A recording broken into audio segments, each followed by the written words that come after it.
primero, gracias por esta entrevista y por la oportunidad de poder platicar sobre esta situación histórica que tenemos como país, y hablemos un poco la trascendencia que tiene la visita del presidente Nayib Bukele a una invitación directa del presidente Donald Trump. Claro que sí, yo creo que es muy importante poder ver el ciclo de las relaciones con Estados Unidos en este momento, ya que el presidente Nayib Bukele es el primer mandatario de nuestro hemisferio que se va a reunir en una bilateral en la Casa Blanca. Además de ello, fue recibido con todos los honores en la base Andrew. Además de ello, también toda la comitiva y el presidente Nayib Bukele estamos hospedados en Blair House, que es un símbolo para la diplomacia y las relaciones internacionales de Estados Unidos. Es donde te estoy recibiendo hoy. Y creo que esto es un gesto de los Estados Unidos hacia esta cooperación, esta alianza, este trabajo en conjunto que estamos nosotros realizando y efectuando, y que incluso el secretario de Estado, Marco Rubio, ha llamado como una alianza que es un ejemplo para la región en diversas materias, no solamente en seguridad, sino que también en prosperidad. El Salvador sigue destacando a nivel internacional y precisamente el peso que tiene el presidente Nayib Bukele en esta administración. Yo creo que cuando mencionan que es un ejemplo para la región, quieren decir que así es como ellos pretenden trabajar con los demás países. Yo te puedo dar un ejemplo. A los 4 días de estar en la presidencia, el presidente Donald Trump llama al presidente Nayib Bukele.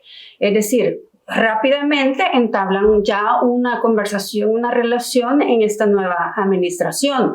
Luego tenemos a las 2 semanas al secretario de Estado, Marco Rubio, en El Salvador. Y hace un par de semanas atrás también nos visitó la secretaria de Seguridad Nacional, Entonces creo que es muy importante ver que apenas quizás desde enero a la fecha se ha visto mucha actividad, como estaba yo refiriéndome, de esta cooperación, de esta alianza, y sobre todo que hay, y ellos lo han mencionado, hay temas en común de interés, como es la seguridad, como es el combate al narcotráfico, al terrorismo transnacional. Entonces es ahí donde El Salvador está jugando un papel clave en este ciclo de relaciones con los Estados Unidos.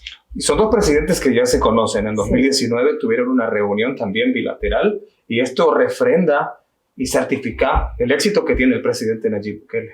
Sí, en aquella ocasión se da en el marco de Naciones Unidas, en Nueva York, fue la bilateral que sostuvieron, pero es en esta ocasión la primera vez que el presidente Nayib Bukele llega a la Casa Blanca, y es una visita de Estado al más alto nivel, en donde incluso pues, nos están dando como muchas consideraciones, cortesías, los honores que él se merece.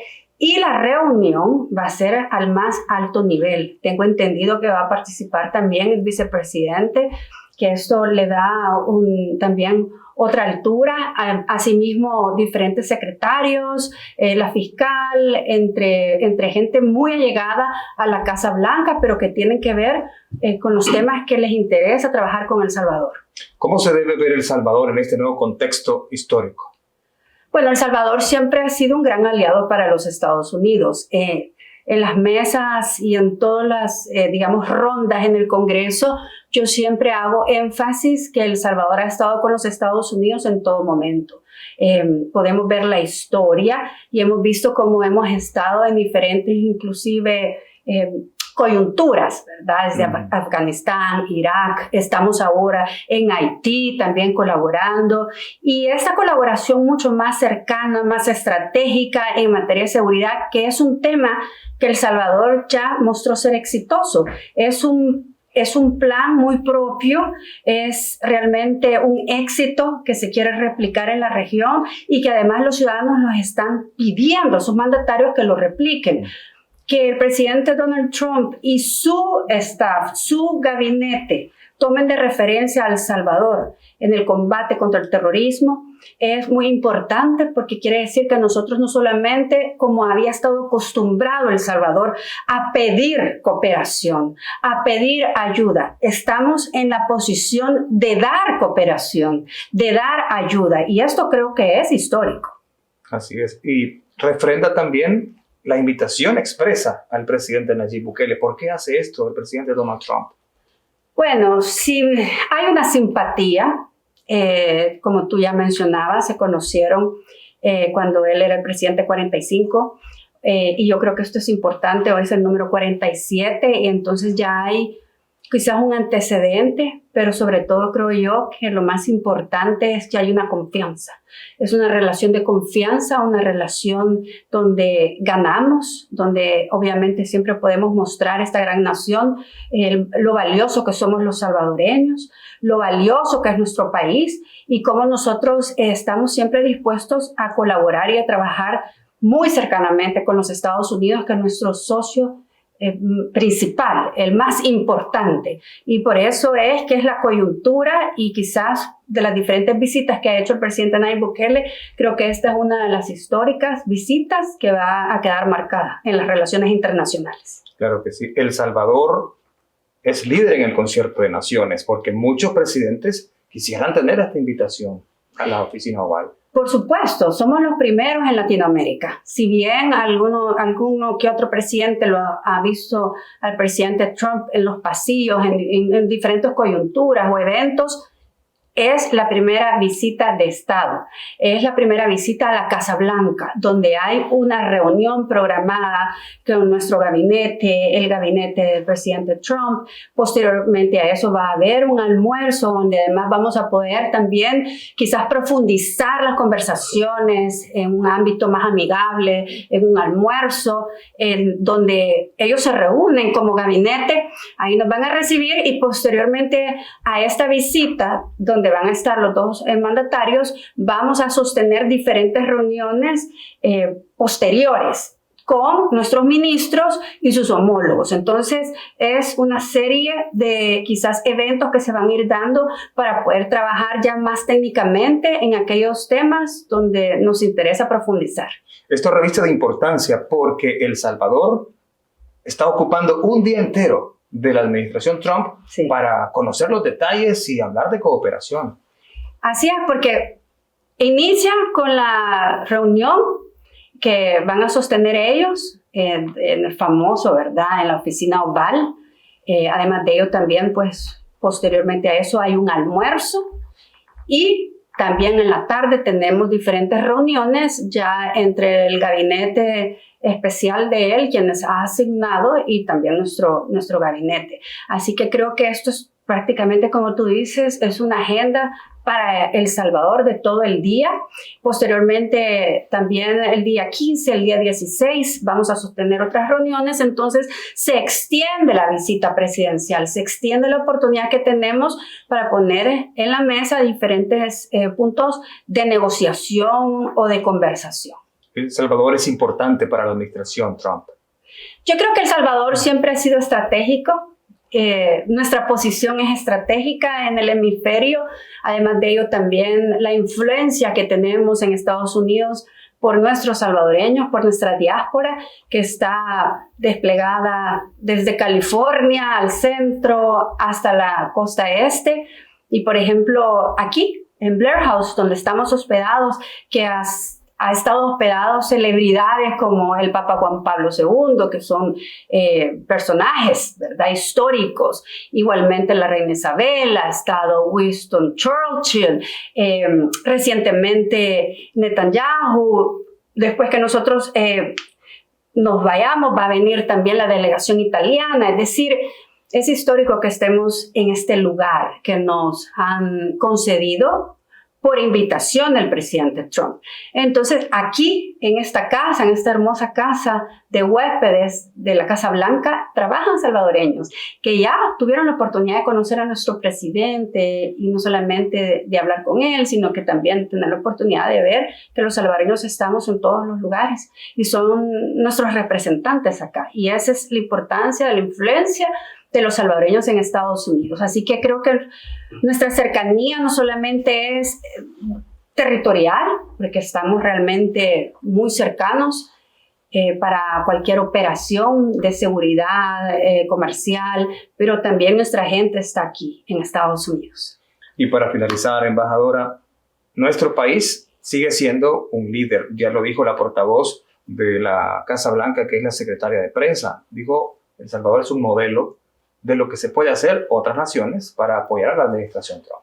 Sí, porque nuestro hemisferio ha sido atacado por el tema de la delincuencia, en otros países el narcotráfico, y nosotros obviamente hemos pasado diferentes etapas en la historia, un conflicto armado interno, luego la guerra contra las pandillas, las secuelas de toda esta guerra social, y ahora que somos un país que renace, que ya resolvimos el tema de la seguridad, pero que ahora estamos buscando también el milagro económico, y la agenda económica también está presente, y creemos que es muy importante poner en la mesa lo que nos beneficia como país. Así que este es un acercamiento que no solamente, digamos, que nos ven como un país que coopera, un país amigo, aliado, sino que, como tú ya mencionaste, es ejemplo para otros países. Y creo que alcanzar muchos temas van a ser más fáciles en este ciclo de las relaciones con Estados Unidos. ¿Este es el mejor momento que tiene El Salvador con Estados Unidos? Creo que es uno de los mejores momentos. El hecho de que tan rápido una administración extiende una invitación a Casa Blanca, que estemos compartiendo ideales, que estemos compartiendo agendas conjuntas como es la seguridad de nuestra gente, de nuestra familia, de nuestras ciudades, es un pilar muy importante porque es el derecho al bienestar, el derecho a la vida, el derecho incluso al libre tránsito, el derecho de poder desarrollarte y también tener prosperidad. Y eso es lo que nosotros ahora estamos, quizás es nuestro objetivo.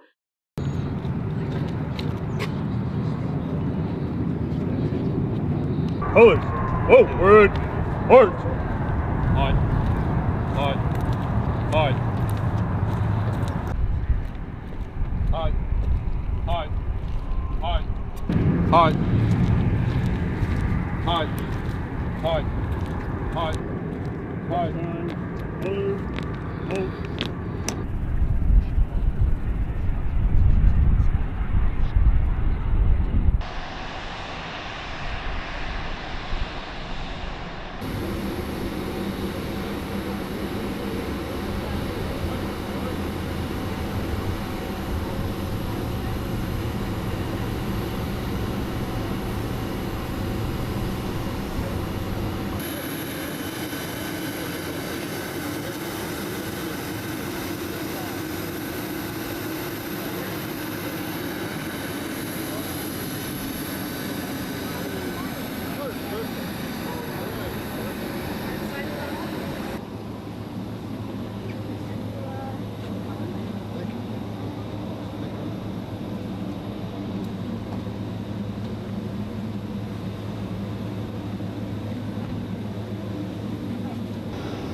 Mr. President, it's an honor to have you, doing incredibly for your country, and we appreciate working with you because you want to stop crime, and so do we.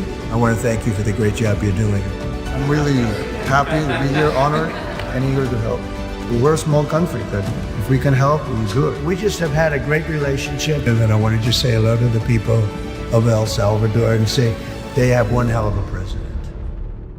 Well, thank you very much. It's an honor to have a friend of mine because we went through this together and got along very well for my entire period of time. So I knew him as a very young man. Now he's just a young man. And he's done a fantastic job. Mr. President, it's an honor to have you. Thank you. You're doing incredibly for your country. And we appreciate working with you because you want to stop crime, and so do we. And it's very, very effective, and I want to just say hello to the people of El Salvador and say they have one hell of a president, okay? And I mean that, and I know him well. I know him as a very young man, Marco, even younger than you. You know, he started pretty young. We'll always be younger. Young at heart. But I want to thank you for the great job you're doing. I appreciate it very much. Thank you. Well, it's an honor to be here in the Oval Office with the President and leader of the free world. We're very happy, and we're very eager to help. We know that you have a crime problem, a terrorism problem that you need help with. And we're a small country, but if we can help, we'll do it. And we actually turned the murder capital of the world, that was the journalists call it, right? Murder capital of the world, into the safest country in the Western Hemisphere. And, you know, sometimes they say that we imprison thousands. I like to say that we actually liberated millions. So, you know, like, That's very good. Who gave him that line? Do you think I can use that? Yes. And in fact, Mr. President, you have 350 million people to liberate. Yeah. But to liberate 350 million people, you have to imprison some. You know, that's the way it works, right? You cannot just, you know, free the criminals and think crime is going to go down magically. You have to imprison them so you can liberate 350 million Americans that are asking for the end of crime and the end of terrorism. And it can be done. I mean, you're doing it already. And I'm sure that people have seen the change in the streets. Yeah. A long way to go because you're just initiating your second term.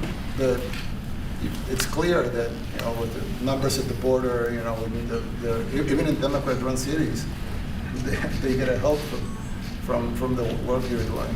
So I'm really happy to be here, honored, and eager to help. Well, we had a terrible thing happen. We had an administration that allowed people to come in freely into our country from not only South America, but from all over the world, many from the Congo in Africa, Asia, all over the world, Europe, rough parts of Europe. And they came from prisons, and they came from mental institutions, and they came from gangs, and the gangs of Venezuela and other places. And hundreds of thousands and even millions of them came.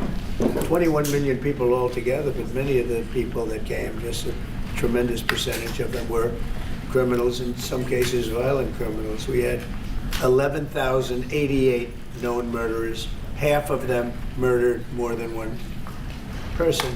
This was allowed by a man who, what he did to our country is just unbelievable. So we're straightening it out, we're getting him out. But what they did and what that party did to our country, open borders, anybody could come in. As soon as I heard that, I said, every prison's going to be emptied out into our country. That's what happened.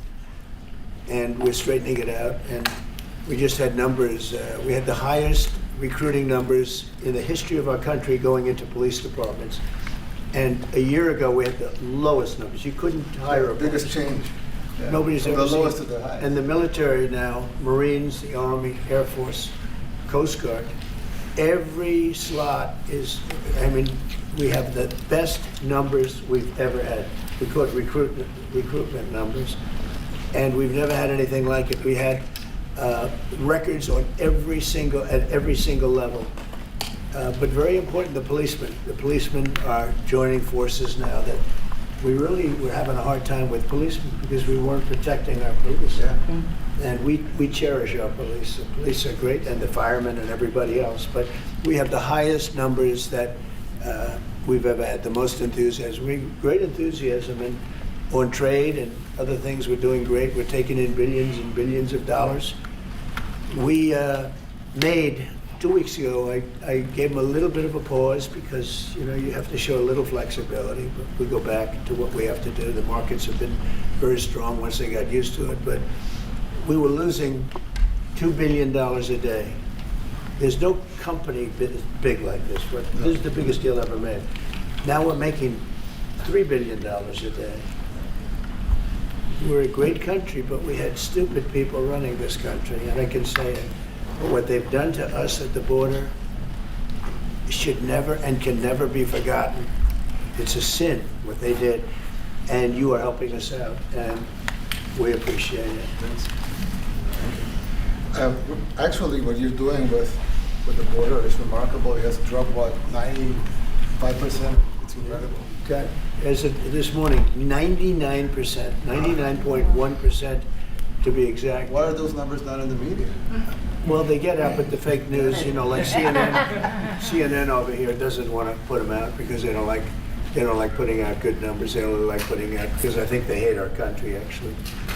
Yeah, that's a But it's a shame, you're right. Isn't that a great question? Why doesn't the media, why don't they put out numbers? Yeah, 99%. I mean, it's crazy, right? We're doing It's great. a crazy turnaround. Christy, could you maybe say a couple of words about the border, how we're doing? You know, it's just been absolutely phenomenal what a great leader can do. Clear direction, our laws matter. We should only have people in our country that love us, and the Border Patrol and our ICE officers and law enforcement officers have done fantastic work. So we're proud of them. Now we just need to get the criminals and murderers and rapists and dangerous gang members and terrorist organizations out of our country. So, Mr. President Kelly, we thank you very much for your partnership. It has been wonderful for us to be able to have somewhere to send the worst of the worst and someone to partner with. And we'd like to continue that partnership because it's been a powerful message of consequences. Mr. President, you wanted people to know that there was consequences if you break our laws and harm our people and endanger families. And this is a clear consequence for the worst of the worst, that we have somewhere to put them. Thank you very much. Yeah, we even had this gang member from Venezuela, one of the ones you sent, and we interviewed him just to get some information, etc. from them. And he said, "Oh, well, I got arrested 6 times, but they released me the 6 times, so I should be released again." And then he said, "Well, what's the last thing you do?" And he said, "Well, I shot a cop in the leg, but I didn't kill him. I just shot him in the leg." And we're like, this guy was arrested 6 times here in the United States, 6 times. He was released 6 times. And in the he was released 5 times, and the last time he was sent to El Salvador, right? So he's not getting released. But the last time he shot a cop, actually, and he shot him in the leg.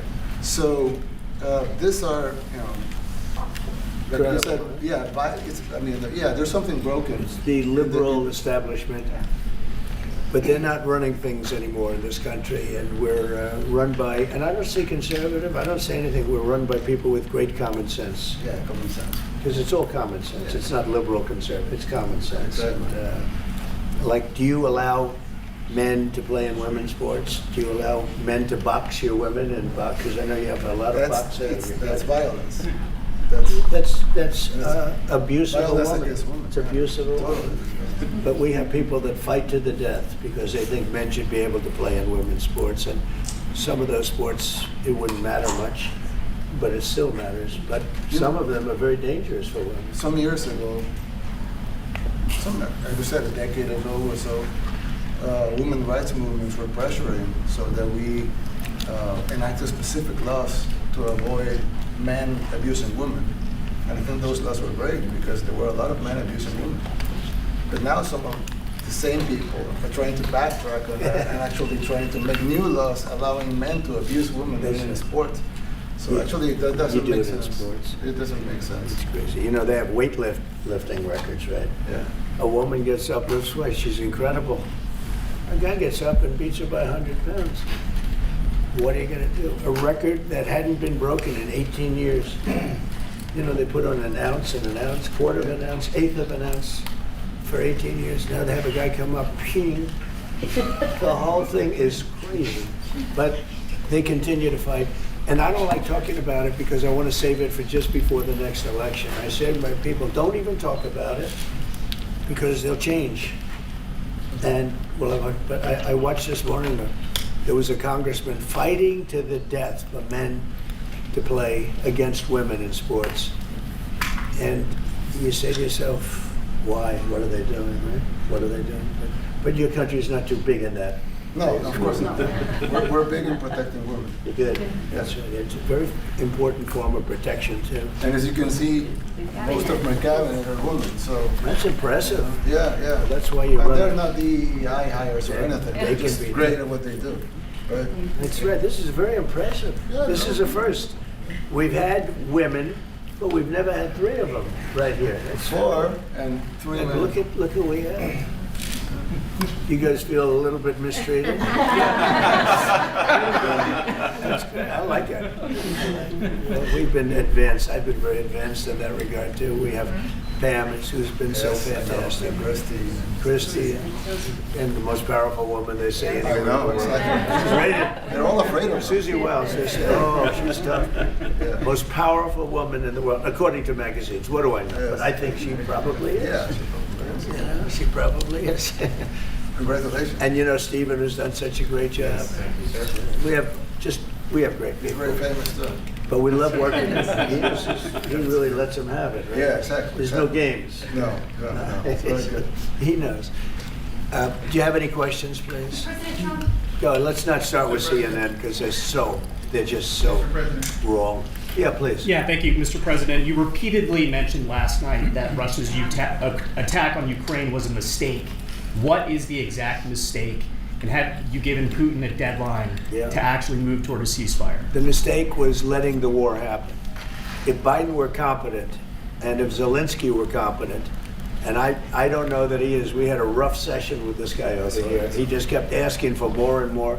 That war should have never been allowed to happen. That war, I went 4 years and Putin wouldn't even bring it up. And as soon as the election was rigged and I wasn't here, that war started. There was no way that war should have been allowed to happen.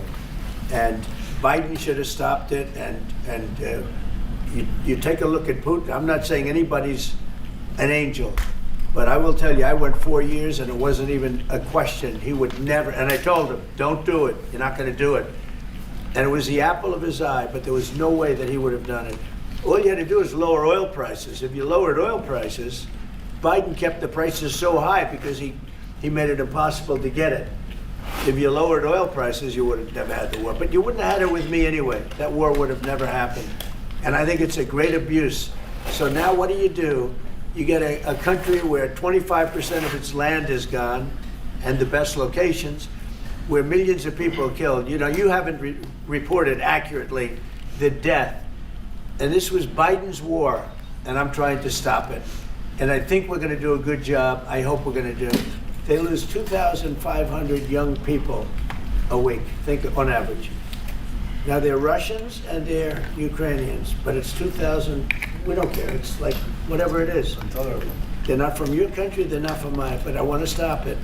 2,500, it's a killing field. It's like the Civil War. You take a look, I look at the satellite pictures. This should not be happening in our time. Of course, our time can be pretty violent, as we know. But that's a war that should have never been allowed to start. And Biden could have stopped it, and Zelensky could have stopped it, and Putin should have never started it. Everybody's to blame. Have you spoken to President Zelensky, sir, about his offer to purchase more Patriot missile batteries? Oh, I don't know. He's always looking to purchase missiles, you know. He's against, listen, when you start a war, you got to know that you can win the war, right? You don't start a war against somebody that's 20 times your size and then hope that people give you some missiles. If we didn't give them what we gave, remember, I gave them javelins. That's how they won their first big battle with the tanks that got stuck in the mud, and they took them out with javelins. They have an expression that Obama at the time, Obama gave them sheets and Trump gave them javelins. But just something that should have never happened. It's a really shame. The towns are destroyed. Towns and cities are, you know, largely destroyed. They have the spires, you know, the beautiful spires that go up. They say that we're the most beautiful in the world in Ukraine for whatever reason, but the most beautiful in the world. They're mostly laying on their side, shattered and broken. And most importantly, you have millions of people dead. Millions of people dead because of 3 people. I would say 3 people. Let's say Putin, number 1, but let's say Biden, who had no idea what the hell he was doing, number 2, and Zelensky. And all I can do is try and stop it. That's all I want to do. I want to stop the killing. And I think we're doing well in that regard. I think you'll have some very good proposals very soon. Last question, sir. Have you attributed a motive, sir? Have you attributed a motive through the FBI investigation behind the attack on Governor Josh Shapiro over the weekend? No, I haven't, but the attacker was not a fan of Trump. I understand, and just from what I read and from what I've been told. The attacker basically wasn't a fan of anybody. It's probably just a whack job. And certainly a thing like that cannot be allowed to happen. Is a good relation with President Bukele the best guarantee that this time you won't terminate the temporary? I have a status great for relationship with this man. nationals of El Salvador? I have the best relationship with him. We've known each other. I've known him since he was a very young man, as I said, very, very young. And I was impressed. I said, look at this guy is, in fact, you sort of look like a teenager.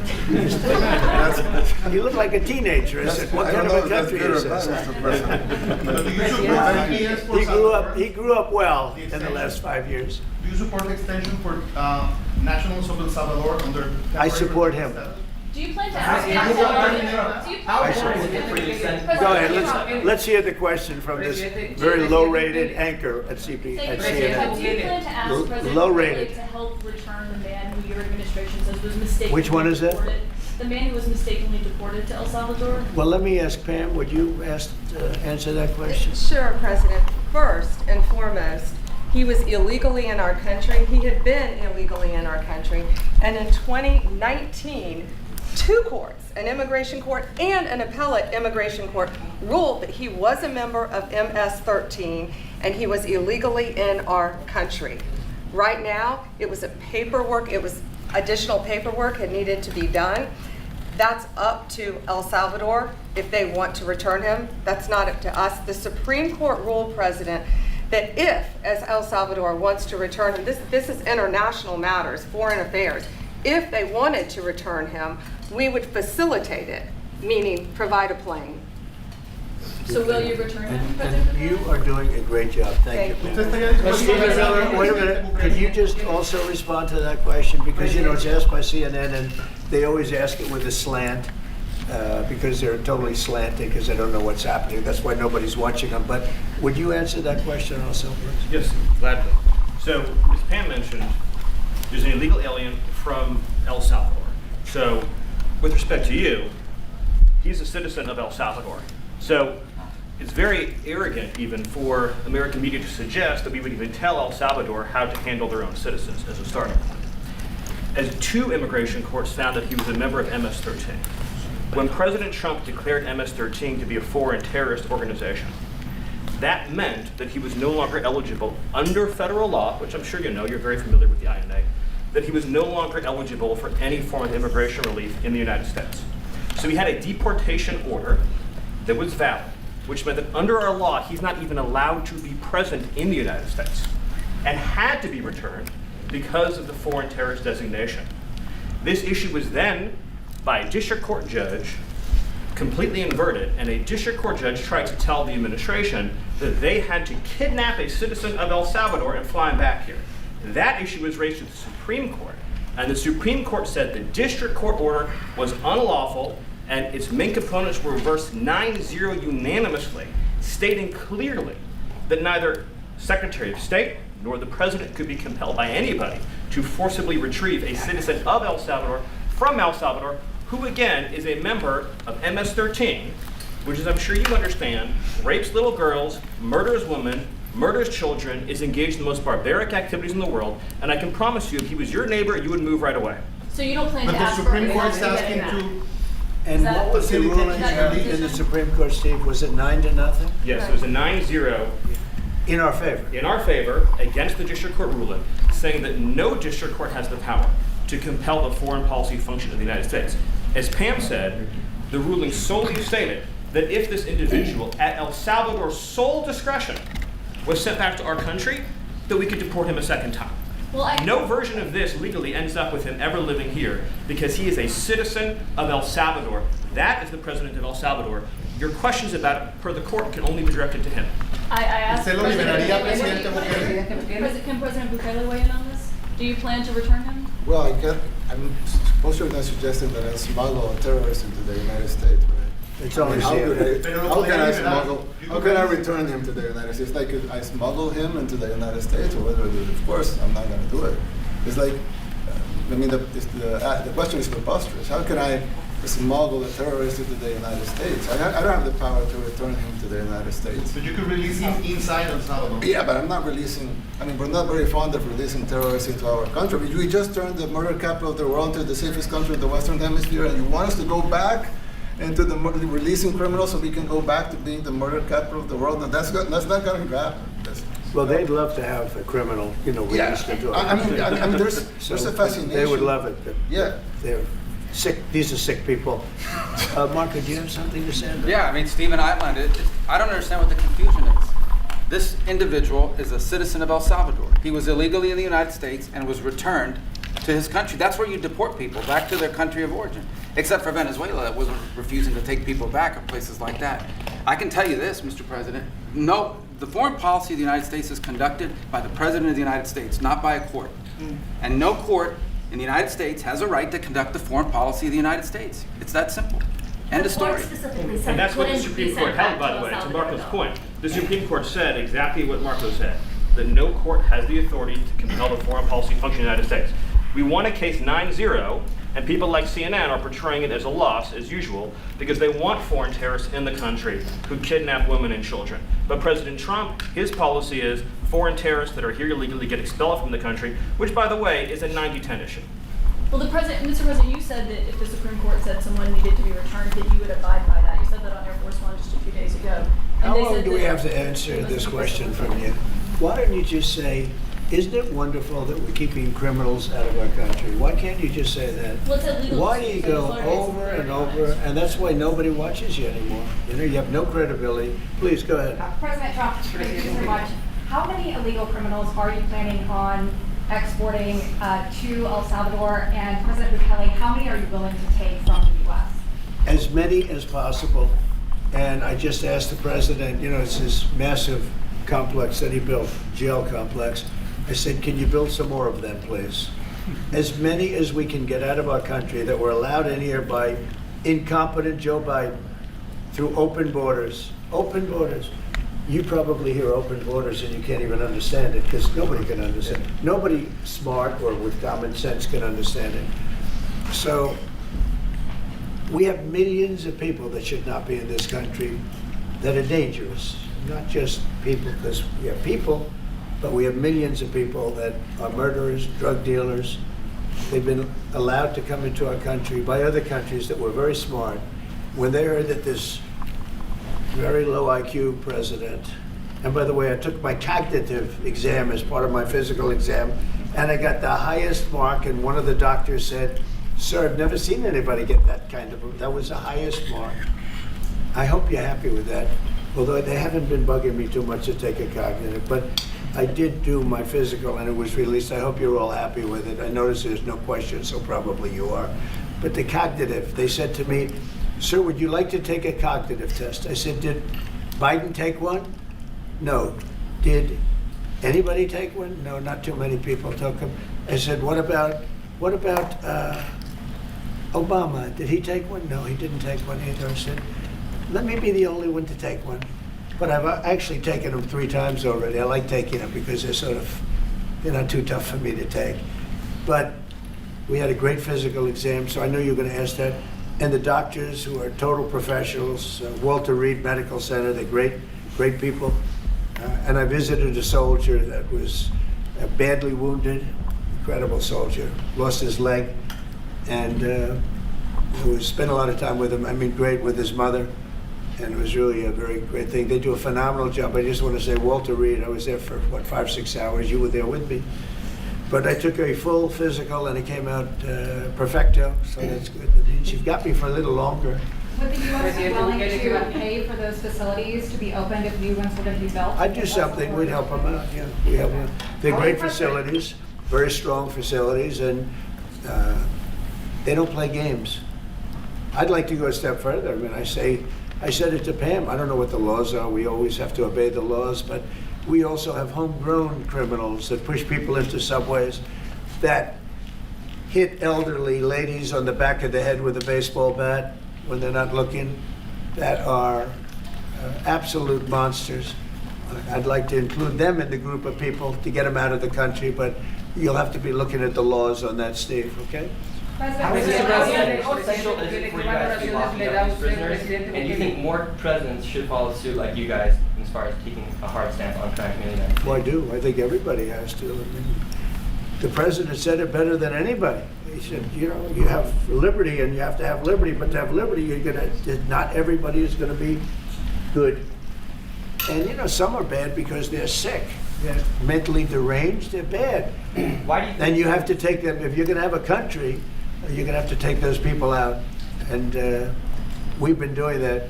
But this was like an unforced error, they would call it, where we had people that may hate our country, or maybe they're just stupid people. I think they're probably stupid people more so.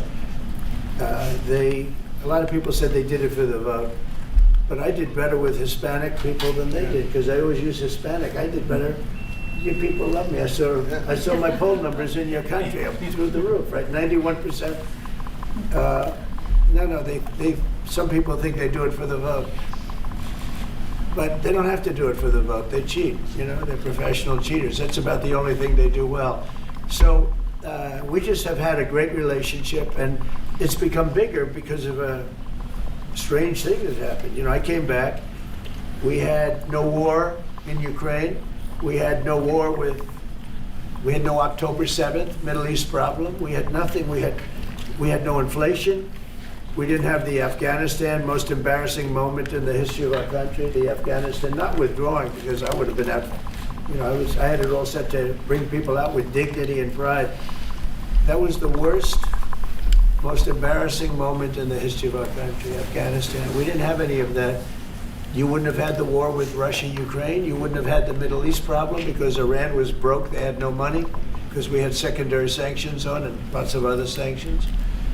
And now every single thing, got a problem with Iran, but I'll solve that problem. That's almost an easy one. We got to solve a war that should have never started, Ukraine and Russia, and we'll get that solved. And we have to solve problems, and we already solved inflation. You know, if you look at the numbers are incredible, actually. The stock market's up, and we're not letting other countries take advantage of this country like they have for the last 40 years. So thank you very much. You have a question, please? Yes, Mr. President. Thank you so much. You scored another major investment win this morning when NVIDIA pledged to build its AI supercomputer, the first time ever, right here in the United States. Thank you. Now that's a question I like. That's true. What is your reaction to this announcement, sir, and how will this positively benefit Americans across the entire country? Well, it's one of the biggest announcements you'll ever hear, because NVIDIA, as you know, controls that almost the entire sector, which is one of the most important sectors in the world, between chips and semiconductors and everything else. And they're the biggest. And the other biggest we already have coming in and spending $300 billion, as you know. They announced 2 weeks ago. But NVIDIA is so highly respected. And this was an announcement that a lot of people, I knew it was going to happen, but not to the extent that it happened. It's big. And the reason they did it is because of the election on November 5th and because of a thing called tariffs. As I say, the most beautiful word in the dictionary. After love, God, relationship. The press actually hit me and said, tariff is the most beautiful word in the dictionary. What about family, love, God? So I got hit even on that. You understand? I said, okay. So now I say it's my 5th most favorite word, because they get you on anything. But that NVIDIA, it's one of the great companies of the world, modern, super modern companies, controls segments that nobody, you know, sort of controls the world in a sense, and they're coming in here in the biggest way with hundreds of billions of dollars. Not like millions of dollars, hundreds of billions of dollars, and I'm honored by it. And I want to thank Jensen and all of the people that we deal with. They're great people, they're brilliant people. And without tariffs, they wouldn't be doing it. Thank you very much. Considering additional sanctions against Russia after their latest attack, and do you have an update on the rate and when you might announce them? Well, I already have sanctions on Russia. I put them there. If you remember, Nord Stream 2, that's the big pipeline that goes through Europe. I stopped it That's Russia's pipeline, the largest pipeline, I think, in the world, goes to Germany. And I stopped it. And when Biden came in, he approved it. And then they say, oh, I'm friendly with Russia. No. Putin said, you know, if you're my friend, I'd hate to see you when you're my enemy. I stopped the biggest economic job they ever had. I stopped it cold, right? It was dead. You know that, right? And Biden came in and he immediately approved it. What was that all about? Sanctions, sir? And it's a pipeline that takes care of a lot of the needs. Now, you know, it was a very controversial thing, but I stopped it, and Biden approved it. Question? On tariffs? No, not you. Not you. Sir, on tariffs. Go ahead. Pharmaceuticals? What? Semiconductor tariffs and potentially pharmaceuticals? Pharmaceuticals, we're going to do. We don't make our own drugs, our own pharmaceuticals. We don't make our own drugs anymore. The drug companies are in Ireland and they're in lots of other places, China. And all I have to do is impose a tariff. The more, the faster they move in. The higher the tariff, is very serious. It's inversely proportional. The higher the tariff, the faster they come. And yeah, we're going to be doing that. That's going to be like we have on cars. We have, as you know, a 25% tariff on cars. We have a 25% tariff on steel and aluminum. And that's what that category fits right now. Do you have a percentage in mind and a timeline? I have a timeline, yeah, not too distant future. And we're doing it because we want to make our own drugs. We're doing it because we want to make our own steel and aluminum, lumber, other things. And they're all coming in. We have record numbers, $7 trillion. Since I announced, like a month and a half ago, since I came in, we have over $7 trillion being invested in the country. We didn't have $1 trillion. We didn't have $500 billion with some of these guys. I didn't know what the hell they were doing. So we have the largest investment that we've ever heard of, and we're only 2 months in. And that'll continue at levels that you've never seen before. That's what's going to happen. And even the stock market's up today. It's we also, you know, a lot of people didn't say it the way it was. We had the largest gain in the stock market in history on every single category last week. That was a nice game because we're getting a little hit because people didn't understand the power of our our country economically if you use it right. Do you have something to say on that, JD? Yes, sir. I mean, look, for 40 years we have lost manufacturing capacity. Workers have seen their wages stagnate, and some of the most critical things that we need, from the pharmaceuticals, the drugs that we give to our children, the antibiotics that we give to our kids, to the weapons that we actually need to fight a war, if God forbid we had to fight a war, we don't make enough of that stuff. And so President Trump ran explicitly on changing that. Yes, as the president mentioned, it caused a little bit of disruption in the market, but I actually think over the long term, workers are going to benefit, stocks are going to go up, American businesses are going to benefit as we reinvest and reindustrialize our country. And the auto workers and the Teamsters and all of the unions, you know, not traditionally Republican, but I'm winning those unions by, we're up 40, 50 points on the Democrats. They're losing everything. And they're losing everything because they just have policies that are not believable. They fight for policies that are 5% popular, and nobody knows who the 5% are. I mean, nobody can find the 5%. But if you go back to Ohio, and by the way, we have the great championship team from Ohio coming in today, right? Very big day. And that's going to be a little bit later. And that'll be, if you want to stick around, I'll introduce you to some nice people. You'll see some very large people, right? You'll see some people that even you have not seen people. These are big, these are 6'7", 380 pounds with no fat. Okay, that's pretty good, right? But the team, the national championship team, is being honored today at the White House, so that'll be exciting. If you're around, you want to stay around, I'll have you up there. You can tell them all about your prison, how you have to behave. Okay. Who else? Go ahead, please. You said yesterday that you're making a decision on Iran very quickly. Yeah. What do you mean by that? Is that a decision? Well, they have to solve their problem very quickly. Iran wants to deal with us, but they don't know how. They really don't know how. We had a meeting with them on Saturday. we have another meeting scheduled next Saturday. I said, that's a long time. You know, that's a long time. So I think that might be tapping us along. But Iran has to get rid of the concept of a nuclear weapon. They cannot have a nuclear weapon. He can't have a nuclear weapon. Nobody can have. We can't have anybody having nuclear weapons, you know? We can't have nuclear weapons. And I think they're tapping us along because we're so used to dealing with stupid people in this country. And I had Iran perfect. You had no attacks. You would have never had October 7th in Israel, the attack by Hamas, because Iran was broke. They were stone cold broke when I was president. And I don't want to do that. I want them to be a rich, great nation. The only thing is, one thing, simple. It's really simple. They can't have a nuclear weapon. And they got to go fast because they're fairly close to having one. And they're not going to have one. And if we have to do something very harsh, we'll do it. And I'm not doing it for us, I'm doing it for the world. And these are radicalized people, and they cannot have a nuclear weapon. Does that include a potential strike on Iranian nuclear facilities? Of course it does. And just a follow-up question, a clarification. You mentioned that you're open to deporting individuals that aren't foreign aliens but are criminals to El Salvador. Does that include potentially U.S. citizens, fully naturalized Americans?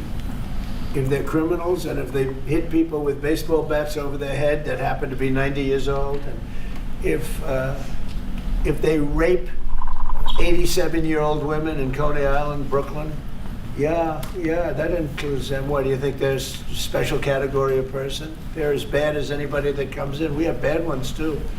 And I'm all for it because we can do things with the president for less money and have great security. And we have a huge prison population. We have a huge number of prisons, and then we have the private prisons, and some are operated well, I guess, and some aren't. But he does a great job with that. We have others that we're negotiating with too. But no, if it's a homegrown criminal, I have no problem. Now, we're studying the laws right now. Pam is studying. If we can do that, that's good. And I'm talking about violent people. I'm talking about really bad people. Really bad people. Every bit as bad as the ones coming in. And I made the statement when I heard about this a long time ago now, 4 years ago. When I heard that this guy was having open borders, I said every single criminal from all over the world is going to be dumped into our country. And that's what happened. The jails of the Congo were emptied out. The jails of Venezuela were emptied out. And you know what happened? Their crime went way down. But now Venezuela has other problems. You know what the problem is? They have no money. Because I shut off their oil and we put secondary tariffs because they're not doing what's right over there. They know what to do. We spoke to them, I spoke to them. They know what to do. But they have no money. Venezuela has no money. But Iran had no money. And Iran behaved so beautifully. And then Biden took all those secondary tariffs and tariffs on. I told China, you can't buy oil. If you buy oil from Iran, China, I told it to President Xi, then we no longer want you to do business with the United States of America. And those ships disappeared from that harbor so quickly. China. Get along great with China. Are the talks with Iran productive? Do you want to continue that? The talks with Iran, do you believe those are productive? Do you want to continue that? I think Iran could be a great country as long as it doesn't have nuclear weapons. If they have nuclear weapons, they'll never get a chance to be a great country. They will never get a chance. It won't even come close. Sir, on tariffs. Yeah, thank you. Yesterday you mentioned short-lived product exemptions. Which specific products are you considering, and how long is short-lived? Weeks, months? I'm looking at something to help some of the car companies where they're switching to parts that were made in Canada, Mexico, and other places, and they need a little bit of time because they're going to make them here, but they need a little bit of time. So I'm talking about things like that. What about any Apple products, other cell phones?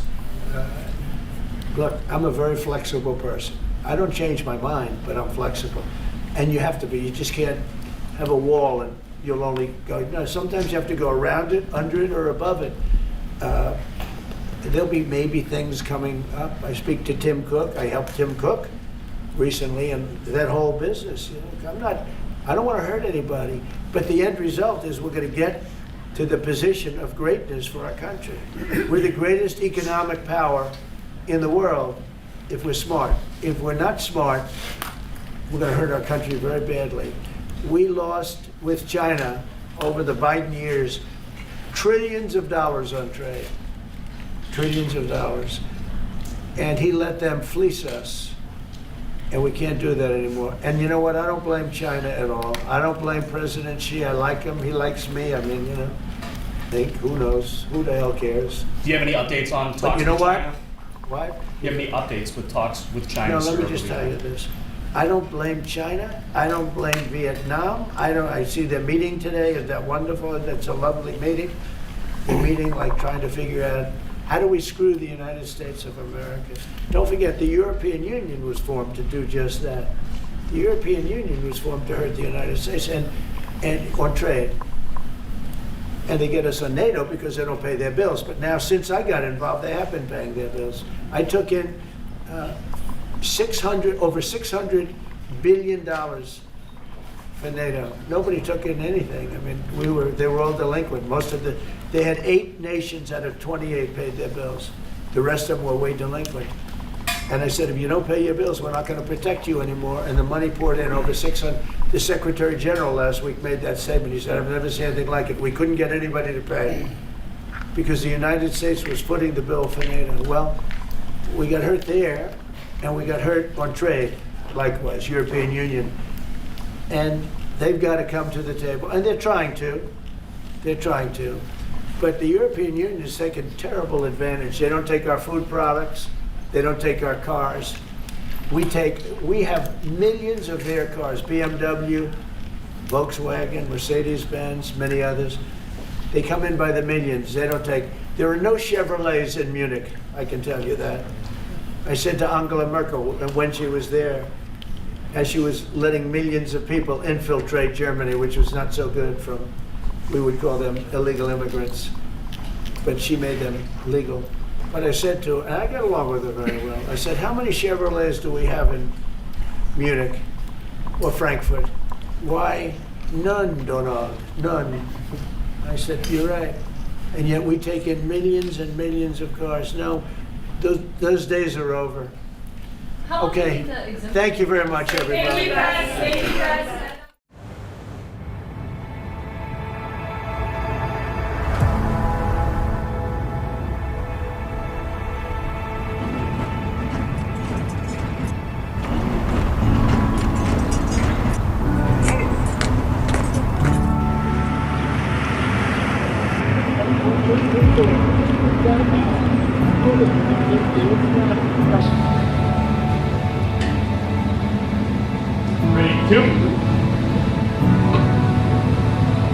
Mr. President. Pretty close. Pretty shut. Pretty base. President Trump, your message to Christians during this Holy Week, sir, the start of Holy Week. You have a message for Christians, sir, during this Holy Week, sir. Mr. President, how are you? Good to see you. Welcome. Thank you. Nice to see you again.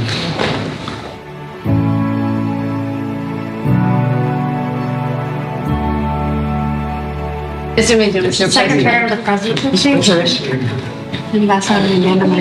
Minister of Foreign Affairs, the Ambassador, Very good.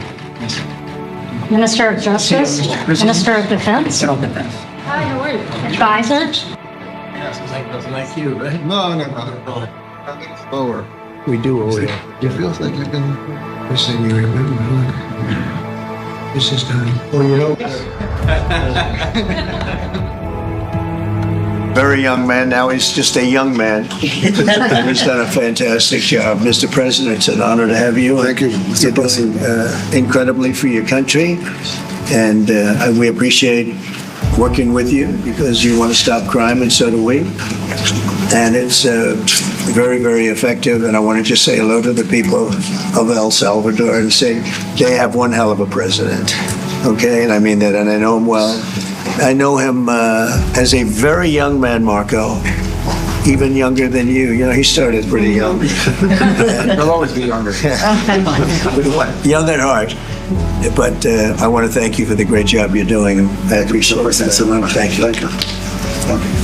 Well, it's an honor to be here in the Oval Office with the President and leader of the free world. We're very happy, and we're very eager to help. We know that you have a crime problem and a terrorism problem that you need help with.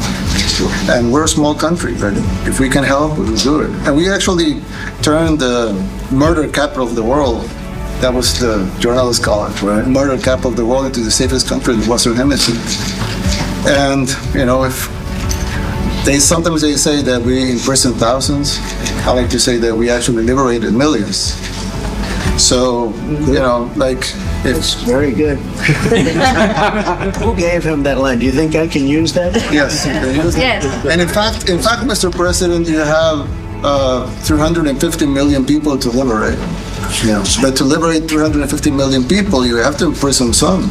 You know, that's the way it works, right? You cannot just, you know, free the criminals and think crime is going to go down magically. You have to imprison them so you can liberate 350 million Americans that are asking for the end of crime and the end of terrorism. And it can be done. I mean, you're doing it already. So I'm really happy to be here, honored, and eager to help.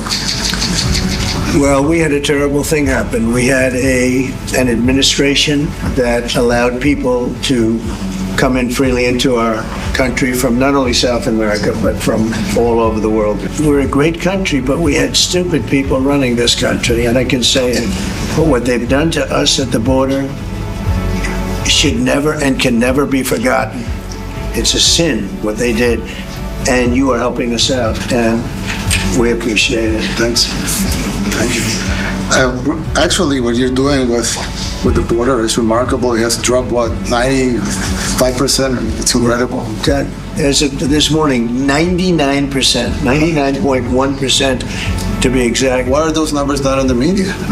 Well, they get out, but the fake news, you know, like CNN over here doesn't want to put them out because they don't like putting out good numbers. They only like putting out, because I think they hate our country, actually. I have a great relationship with this man. I have the best relationship with him. We've known each other. I've known him since he was a very young man, as I said, very, very young, and I was impressed. I said, look how this guy is. In fact, you sort of look like a teenager.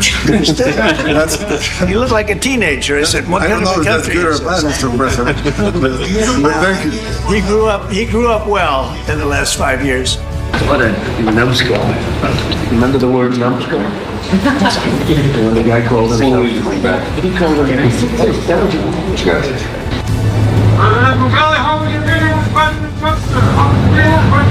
Great, amazing, great meeting. Yeah, thank you.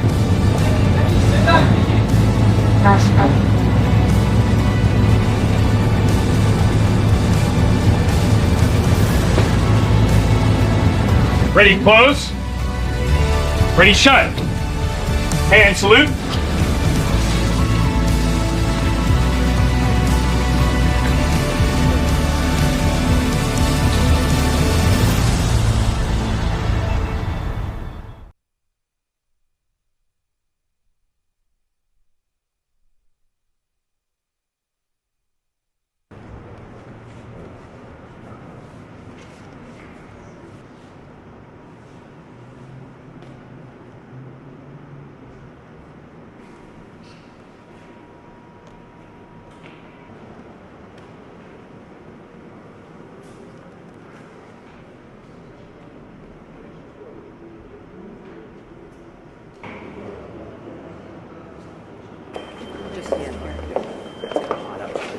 Thank you all.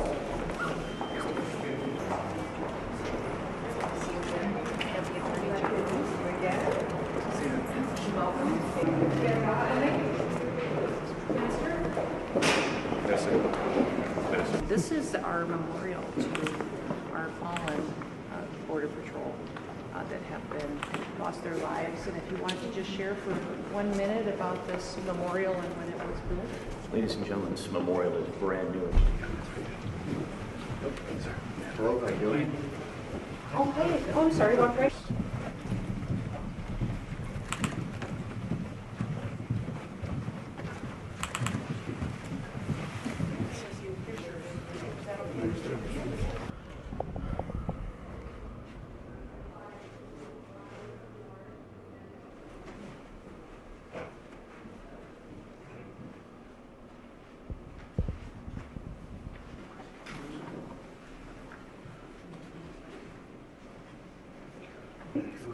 we need to say anything. You sign, we'll share.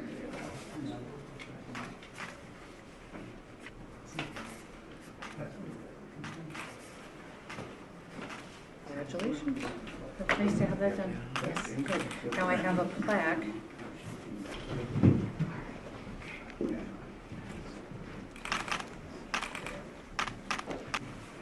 Yeah, got it done. Yeah.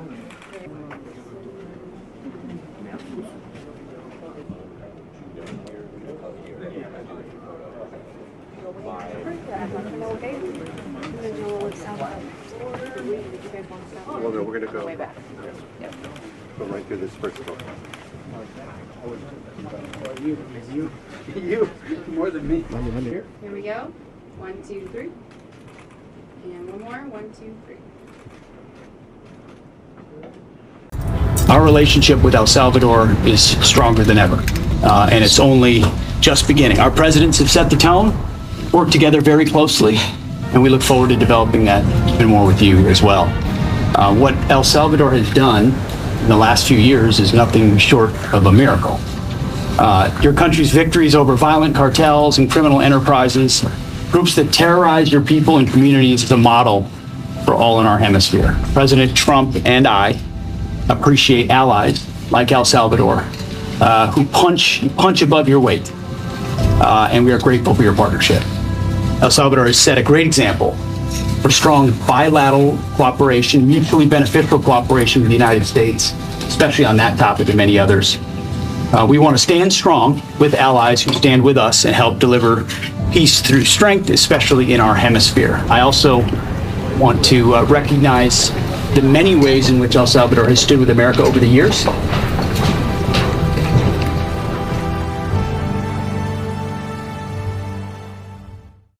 my God, that's Bukele right there. Yeah. Wow. This is so cool, guys.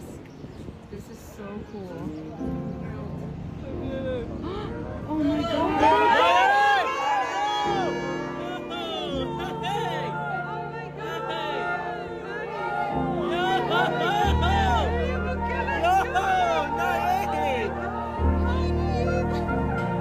How's it going?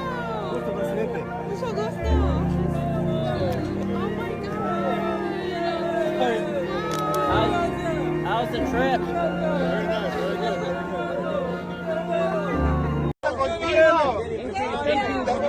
Hoy sí tenemos presidente de verdad. Hoy sí tenemos presidente. Vamos, capítulo. Gracias para todos.